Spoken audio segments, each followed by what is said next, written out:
నమస్తే, welcome to KK news. నేను శ్రీదేవి. చేయాల్సిందంతా చేసి అమాయక పర్యాటకుల ప్రాణాలు తీసి అసలు మనిషి ప్రాణం అంటేనే ఏ మాత్రం విలువ లేకుండా ప్రవర్తించి నిత్యం భారత్ నాశనం కోరుతూ అందుకోసం ఉగ్రవాదుల్ని పెంచి పోషిస్తున్న పాకిస్తాన్ తాజాగా దేవుడిపై భారం వేసింది. ఈ సందర్భంగా యుద్ధం జరగకుండా దేవుడే ఆపాలంటూ పాక్ మంత్రి వ్యాఖ్యానించడం గమనార్హం.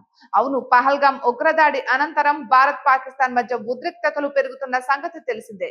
అయితే రోజులు గడుస్తున్న కొద్దీ అవి మరింతగా పెరుగుతున్నాయని వ్యాఖ్యానించారు పాకిస్తాన్ రక్షక శాఖ మంత్రి ఖవాజా ఆసిఫ్. భారత్ పాక్ల మధ్య శాంతిని నెలకొల్పాలని వివిధ దేశాలు ప్రయత్నిస్తున్నప్పటికీ ఇరు దేశాలు తగ్గడం లేదని అన్నారు. తాజాగా మీడియాతో మాట్లాడిన ఖవాజా ఆసిఫ్ పహల్గామ్ దాడి నేపథ్యంలో ఇరు దేశాల మధ్య రోజు రోజుకి ఉద్రిక్తత పెరుగుతోందని, శాంతి నెలకొల్పాలని వివిధ దేశాలు ప్రయత్నిస్తున్నాయని, అయినప్పటికీ క్షేత్రస్థాయిలో పరిస్థితులు రోజు రోజుకి తీవ్రతరంగా మారుతున్నాయంటున్నారు.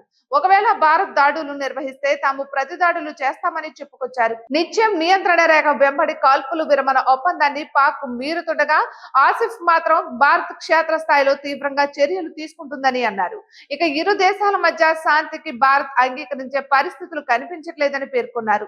ఈ నేపథ్యంలోనే ఇరు దేశాల మధ్య సయోధ్యకు ఆ దేవుడే సహకరించాలని కోరుతున్నట్లుగా ఆసిఫ్ తెలిపారు. జమ్మూ కాశ్మీర్ లోని కుప్వారా, ఊరి, అక్నూర్ సమీపంలోని నియంత్రణ రేఖ వెంబడి బుధవారం వరుసగా 7వ రాత్రి కూడా పాకిస్తాన్ కాల్పుల విరమణ ఒప్పందాన్ని ఉల్లంఘించింది. దీంతో పాక్ కాల్పులకు భారత సైన్యం ధీటుగా స్పందించింది.